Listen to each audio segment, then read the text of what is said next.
Sometimes as a collector, you hit a jackpot. I bought this map because I wanted a pre-Civil War map of the battlefield states, something that is surprisingly hard to find. It wasn't until I got it in my hands and was able to inspect it when I realized what I really had. Here and there, scattered around the map, were these short little segments, each crosshatched in a familiar way. Railroads. The very first railroads in America. Short little segments of rails connecting obscure places, river landings, coal mines, and mill towns.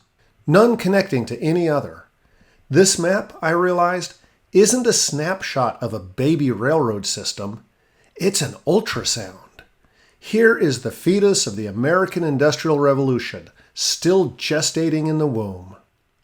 And if that wasn't exciting enough, alongside the railroads was another network, a much bigger network, one largely neglected in the histories, the canal system. So many canals, many which I'd never heard of, spreading across every part of the map. There was one that makes the history books, if only because it was the brainchild of George Washington himself. That was the Potomac Canal. But there are many others. I had no idea there had been so many. It made me reconsider the map again. I bought it to see the battlefields of the Civil War as they appeared in the antebellum peace. But there was already a battle brewing well before that bloody war, a battle between two technologies, and this map shows us the whole field of combat. I couldn't wait to dive in. In the process of poring over this map and researching its channels and tracks, I learned a lot about canals, railroads, the Industrial Revolution, and the westward expansion of America. Stick with the video and I'll show the birth of the American Industrial Revolution and the advents of the Age of Rail. Welcome to the Eye of History, where we love maps and everything maps can teach us. Every video here is inspired by a map from my personal collection, and each is a window to topics in history, technology, politics, and culture. If you like deep dives into eclectic topics, then like, share, and subscribe. It really helps nerdy channels like this one.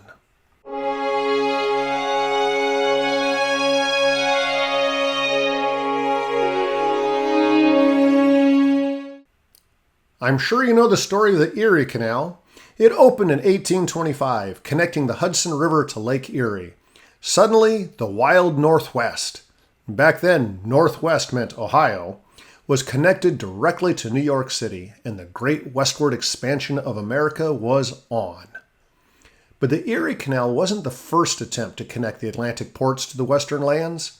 George Washington himself had the dream of harnessing the wild-flowing Potomac River and pushing a canal across the Appalachians to the Ohio River. The project required getting agreement from the Maryland and Virginia legislatures to ensure free trade on the river. That is, trade without tolls on either side. It's not hyperbole to say that this agreement, the Mount Vernon Compact, was the beginning of our American Constitution. You see, after getting those two states to sign on, Washington invited all 13 states to meet to discuss other ways to ensure that business in America could operate in a uniform way. That meeting led to another, and then to the Constitutional Convention 2 years later. It's one of the wonders of capitalism. From the attempt to make doing business easy, fair, and predictable, came our entire federal form of government and, ultimately, our freedoms of expression, religion, and due process under the law. Today, it's easy to lose sight of how interdependent all of these freedoms are, and that without them, prosperity is impossible. My map picks up the story a few decades later. It was published in 1833, just as canal construction was at its peak and the very first railroads were being built.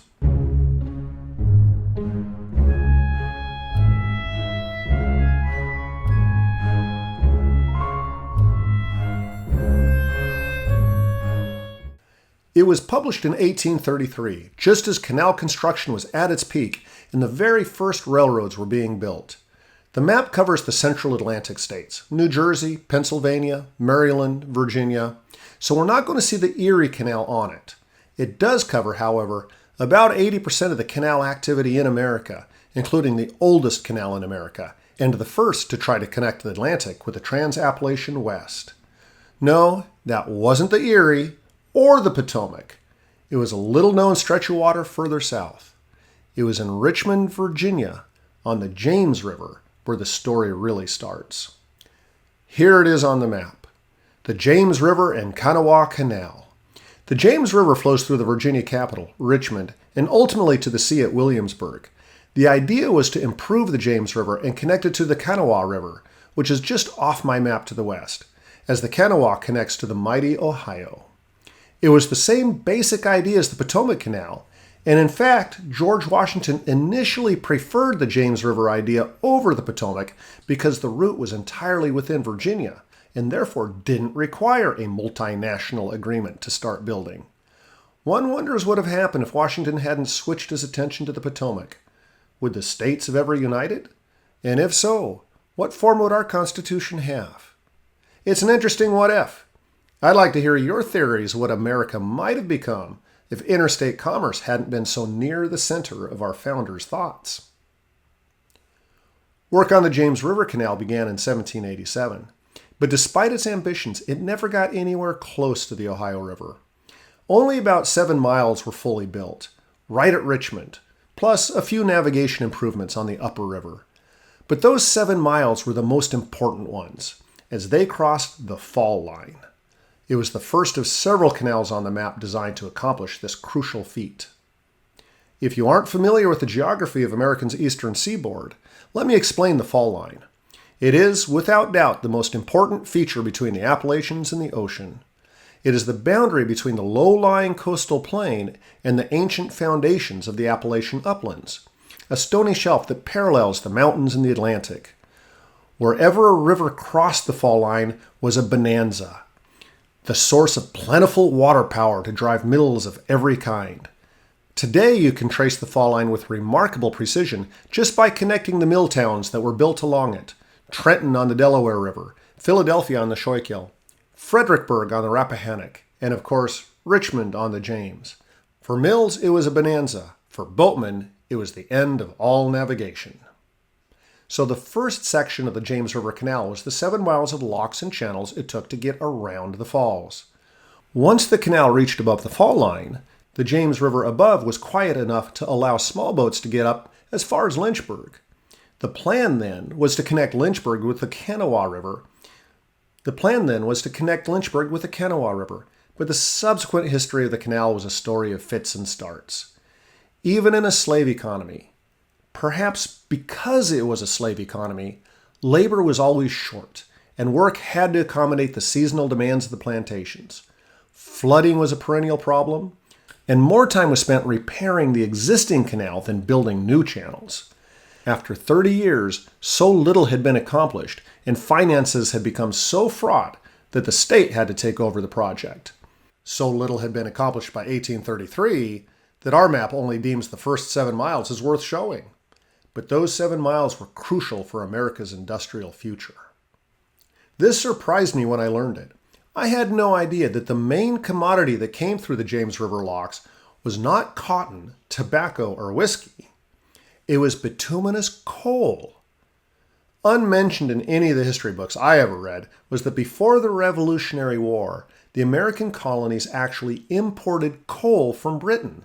Now that mostly ended with independence, but fortunately for the new nation, coal fields had been discovered above Richmond. Fields enough to supply America's admittedly modest coal needs. The supply was limited. The mines could only operate at times of the year when the plantations were willing to hire out their slaves, but the proceeds were enough to keep the James River Canal running along that Richmond stretch. There were other early canals like the James River Canal, created to bypass the fall line. Our map shows the Conewago Canal, built in 1797 on the Susquehana, and the Potomac Canal, which finally started construction in 1795 and initially only got as far as Harper's Ferry, just above the fall line. But the Potomac was a disappointment. The water supply wasn't reliable, it was alternately too high or too low, and the canal was open for business for just a month or two a year. It cost way more to build than anyone expected and brought in way less revenue. In fact, the tolls weren't enough even to pay the interest on the construction debt, let alone show a profit. It did get a shot in the arm when, in 1806, Congress approved the appropriations to build the Cumberland Road. The road was the largest infrastructure project in American history to this point, a true predecessor to the interstate highway system. It was designed as a state-of-the-art turnpike, surfaced in stone, cambered to shed the rain, with masonry culverts and bridges. It even had iron mileposts. The first segment built connected Cumberland, Virginia, with the Ohio River at Wheeling, just off the map in what is now West Virginia. Eventually, it would be extended as far as central Illinois, and it still exists today in a ship of Theseus sort of way as U.S. Highway 40. The first segment opened in 1818, by which time the Potomac Canal was in Cumberland to meet it. Looking at the state of the canal business at that moment, it didn't look promising. Neither attempt to build a canal to the Trans-Appalachian West had been successful. The only canals enjoying any sort of success were the short canals at the fall line, which makes it kind of surprising that work ever got started on the Erie Canal. They called it Clinton's Folly in honor of New York Governor DeWitt Clinton. President Thomas Jefferson called it, quote, little short of madness, and refused to fund it. When the New York legislature agreed to back the enterprise in 1817, it was obvious to everyone that they were swimming against the current. But in the 8 years it took to build that canal, everything changed, even before the Erie opened. What changed everything was this rather unambitious-seeming project in eastern Pennsylvania. A channel along the Lehigh River connecting a pool of slackwater called Mauch Chunk with the town of Easton on the Delaware River. This wasn't just a short fall line bypass, nor was it part of a grand scheme to reach the West. It was purpose-built, all for one commodity, anthracite coal. Hard coal, black coal. It was the foundation upon which the American Industrial Revolution would be founded. Anthracite was a godsend to America's burgeoning cities. It burned cleaner than the Virginia bituminous coal, nearly smokeless, and left little ash. City dwellers naturally preferred it to wood or wood charcoal to heat their homes, and demand outstripped supply. And the race was on to tap the Pennsylvania coal fields. And it was a race, a mad effort to harness the rivers in every corner of the state. The state of Pennsylvania itself joined in, financing new canals directly. The stated goal was to connect Philadelphia to Pittsburgh, but the map shows otherwise. The real goal was to get the coal to market. It's hard to believe that my map was drawn just 15 years after the Lehigh was built. It was such a short time to create a network that covered most of the state. The Erie Canal opened in the middle of this building boom, as well as lesser-known channels like the Roanoke Canal. But success was not automatic. The Potomac Canal, even after the Cumberland Road opened, still struggled. The corporation folded up shop in 1828 and its assets handed over to a new group. But optimism remained high. So high, in fact, that there's a major mistake in this otherwise impeccably researched map. The map authors apparently bought into the optimism of the new Chesapeake and Ohio Canal Company, and it shows the Potomac Canal reaching all the way to Pittsburgh. The builders never made it that far. Still, the dream of connecting East and West was tantalizingly close. There were just a couple gaps to fill, and the canal companies knew just how to fill them. The prototypes were already built. The first at Tuscarora in 1827. Here, a railroad was built. I mean that literally. A railroad was a road built with rails. A railroad may have a variety of different methods of propelling the cars. At Tuscarora, it was mules doing the work. In time, the rails would be upgraded for steam locomotives, but that was after our map was made. Next was the Mauch Chunk and Summit Railway. This was a gravity rail, a rail built on the slopes of a central hill. At first, the hard work was done like it was at Tuscarora. Mules dragged the cars up the central hill. But once the cars reached the top, gravity did the rest of the work. The mules, by the way, got a rest with each trip. They were loaded into the last group of cars each day and got to ride all the way down. Some historians consider this railway to be the first roller coaster. Decades after it ceased hauling coal, it continued to operate as a tourist attraction. Quite the thrill ride for the time. Eventually, the mules were replaced by steam power. But again, years after this map was made. The gravity railroad known as the Delaware and Hudson was a groundbreaker. It connected Carbondale to the Lackawaxen Canal and was the first in the area to use steam engines to winch the cars to the top.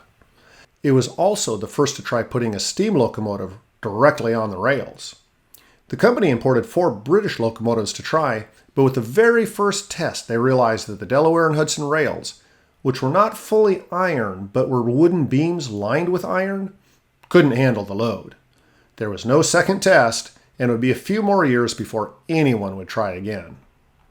These railroads all had a limited purpose. They were used to get coal from the mines to the canals and almost nothing else. In addition to these 2 on the map, there were at least 5 more in the Pottsville area that our cartographers missed. These were useful, profitable projects, but they didn't fill in the gaps that were increasingly apparent in the canal system. One of the first that did was built by the Pennsylvania Canal Commission to take the place of a canal that couldn't be built. The charter of the Canal Commission was explicitly to build a link between Philadelphia and Pittsburgh, and was rather embarrassing that they couldn't build the very first link.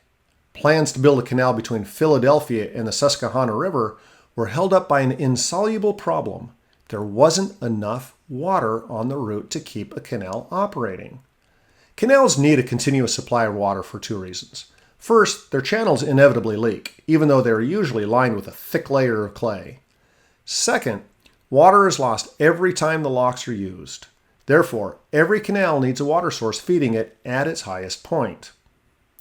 In the fertile plain between Philadelphia and Columbia, one of the richest lands in the young American nation, the topography conspired against building any canal. The only rivers are small and unreliable. So the Canal Commission took the pragmatic approach. They built a canal on rails, so to speak. The railroad that they built, the Philadelphia and Columbia Railroad, looked like a railroad, but operated like a canal. Any carrier could use it for a fee, bringing their own cars and, at first, their own horses to draw them. Steam locomotives were introduced in 1833, but horses were still seen on the rails as late as 1844, at which time the Canal Commission had to start enforcing stricter schedules on the carriers. The Canal Commission also built a major gravity railroad, the Allegheny Portage Railroad, which wasn't finished quite yet but still shows up on my map. It might seem odd that a gravity railroad would be built even after the steam locomotive was proving itself as the preferred method of propulsion, but sometimes what seems to be an obsolete technology is still superior. Even today, locomotives are limited in the slopes that they can climb, and the Allegheny Portage was far too hilly for anything built on wheels at the time. The stationary engine in a gravity railroad could be far more powerful than a mobile locomotive, and it had no wheels to slip on the slick iron rails. The Portage Railway was an engineering marvel and included the first railroad tunnel in America. It was designed something like a canal in that it had long, fairly level stretches where horses could do the pulling, punctuated by 10 steep inclines where the stationary steam engines did the work. It was just like a canal, but with steam power used to raise the cargo instead of the water power used in canal locks. It worked beautifully. The railroad could haul entire boats and barges across its 36-mile length and could operate regardless of weather. The Pennsylvania Canal Commission was not the only canal company that got into the railroad business. In New Jersey, 2 companies were intent on connecting the Delaware River to the New York City area, one by canal and one by rail. Any such project required the approval of the state legislature to get the necessary rights of way, and after some squabbling, the 2 companies decided to join forces. Although chartered separately, they worked together as sister companies, a relationship which survived for 40 years before both companies were merged into a third company and came under the aegis of the Pennsylvania Railroad. The canal continued to operate right up to the Great Depression, and the railroad still does. Only one railroad on our map was not directly connected to the canal or coal companies. The B&O, the Baltimore and Ohio, was founded in 1830 and its ambitions were carried in its name. It was not an immediate success. The first link, which is shown on our map, got it to a point where it could connect to the Potomac Canal.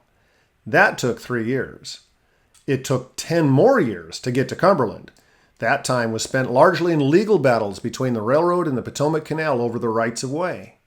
The two parties eventually came to an agreement, but no agreement was possible that would allow the B&O to continue into Pennsylvania. The Pennsylvania legislature was in a mood to accept only one railroad charter in 1846 for the purpose of connecting to Ohio, and that charter was going to the Pennsylvania Railroad. In all fairness to the legislature, a Trans-Appalachian Railroad was a risky proposition, and they were at least a little justified in preferring to see only one bankrupt railway in their state rather than two if the bet didn't pay off. Of course, the bet did pay off, handsomely, for both railways, but it took a little longer for the B&O, which had to detour through northern Virginia, a route that took 8 more years to complete. The B&O is best known today from its position on the Monopoly Board, right between Atlantic and Illinois avenues. Its rival on the Monopoly Board, the Pennsylvania Railroad, wasn't originally part of the Pennsylvania system, but ended up merging with it and incorporating its canals and railroads. If this map had been printed a few months later, it would have the Reading Railroad on it as well.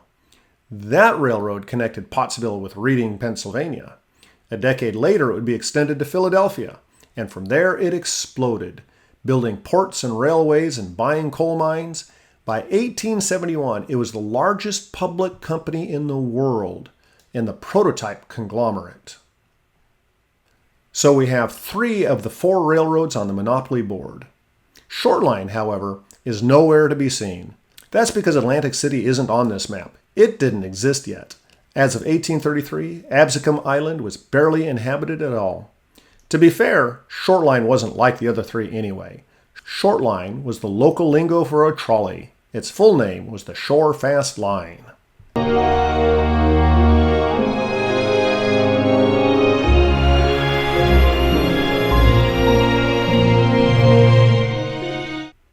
Our map has given us a glimpse of the very beginning of the golden age of American canals. The canals would have a good run for the next couple decades.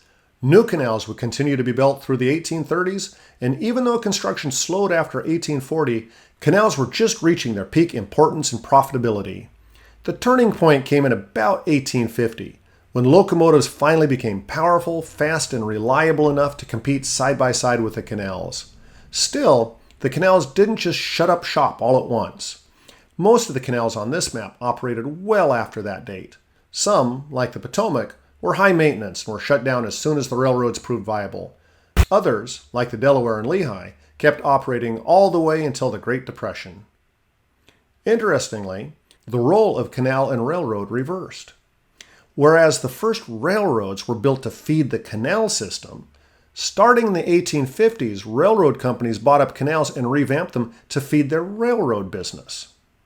As I researched this map, one thing really stood out to me. I was already familiar with the history of canals and railroads in Britain. That timeline reads almost like a war chronicle, with battles fought in the marketplace and in Parliament. I was stunned to discover that in America, the two technologies really fed each other. There were conflicts, to be sure, like that between the Potomac Canal and the B&O, but the canal system was really the incubator for the railroads. The same people were investing in them both. It's an interesting contrast. Some of the differences might be cultural. Canals in Britain were promoted largely by the landowning class, railroads by the industrial class and their investors. But I believe the larger reason is that the British canal era started earlier and lasted much longer than the American era, and therefore the canal owners were much more entrenched. They had more to protect and less connection to the railways, so they fought harder for their privileges. I'll finish with a few notes about the map itself. The publisher was the Society for the Diffusion of Useful Knowledge, the brainchild of the remarkable Henry Peter Brougham. The list of Lord Brougham's accomplishments and his good deeds is all but unbelievable. He was a child of the Scottish Enlightenment. Educated at the University of Edinburgh, he dabbled in optics and earned recognition as a Fellow of the Royal Society at age 25. He switched from science to lawyering, then co-founded a newspaper, the Edinburgh Review, which became the most influential liberal paper in Britain. Then came a political career, where in Parliament he was a leader of the abolitionists and the ramrod behind several major legal reforms. He was for 4 years the Lord Chancellor and was raised to the peerage. And he invented the brougham, a lighter carriage, easy to enter and exit, which evolved to become the prototypical style of most early automobiles. And, being the busy little do-gooder that he was, in between all of these achievements, he found the time to organize the SDUK, the Society for the Diffusion of Useful Knowledge. Braun's goal was to support the self-education of the lower and middle classes by providing low-cost, high-quality books. The SDUK weren't just passive publishers. To cut costs to the bone, they pushed the adoption of the steam press and cut out the middlemen at every possible stage. The book trade hated them, but their target market loved what they made. Titles like the Penny Encyclopedia and periodicals like the Library of Entertaining Knowledge were bestsellers.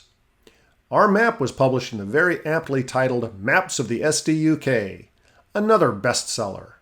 And as you can see, the quality of the maps were excellent. Sadly, the Society for the Diffusion of Useful Knowledge didn't last long. It shut down after about 20 years.